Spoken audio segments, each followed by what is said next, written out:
I left South Caicos um, in January. Well, I took up my post here in 1973.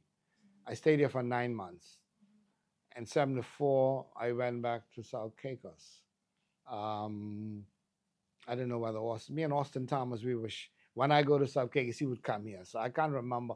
Tom Saunders replaced me from Grand Turk in 1974. I went to Grand Turk in 1977. I came back to South Caicos in 78.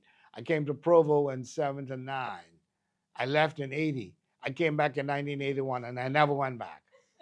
Okay, so, well, South Caicos had become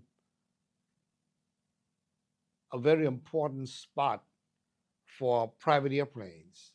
A lot of single engine airplanes were being was being taken from Miami down to Venezuela and Brazil. They had enough. Their fuel tanks were very small, so they would leave Miami. Sometimes they would come. Most of the time, they would come direct to South Caicos. At times, they'll stop in Exuma. They'll come to South Caicos overnight, and then they would go on to San Juan, and then go down the chain. So we were getting, at the peak, we were getting like over 300 planes a month. That works out to about 10 a day. Okay, that was a lot of traffic coming through.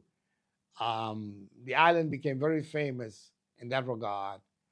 One of the things made it famous was that we had such a unique turnaround service. You know, a plane arrived, and within half an hour, less than an hour, they have the fuel on. The customs already cleared the papers. They get the sandwich. Everybody wanted a sandwich from Dora, lobster sandwich. So after everybody got to know that, when the planes would call in from Miami, well, they had a direct contact with Miami. Miami would tell them, well, our plane is coming and so. They give them the details. By the time the plane can contact the tower, Abbott Mills was the operator there. They would say, well, could you order 6 sandwiches from Dora for me? Fine, no problem. As soon as they land and they clear, they have the sandwich. Then work some more, then they go on. So we had a reputation as being very good. And the other thing also is in terms of the fuel, Norman Saunders was the company was Caicos Air Services, he and Captain Bruce.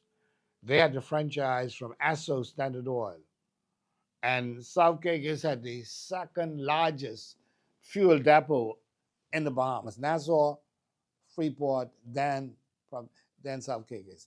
They had over 250,000, the space capacity of 250,000 gallons of fuel.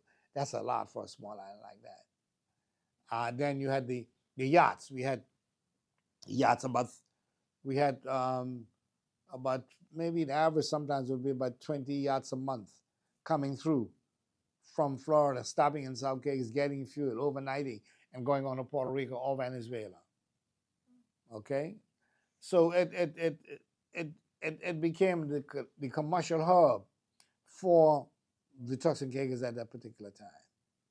Now, on the other side, in terms of the education, well, there was no hospital there. You had a clinic.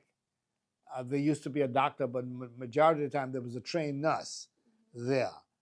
If there was a problem, then you had to go to Grand Turk to get it resolved.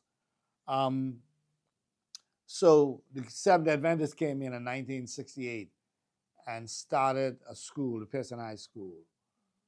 And the government subsidized it, paid, I think, some of the fees for the children. Not too sure. I know you had to pay it, but the government took it over some years later.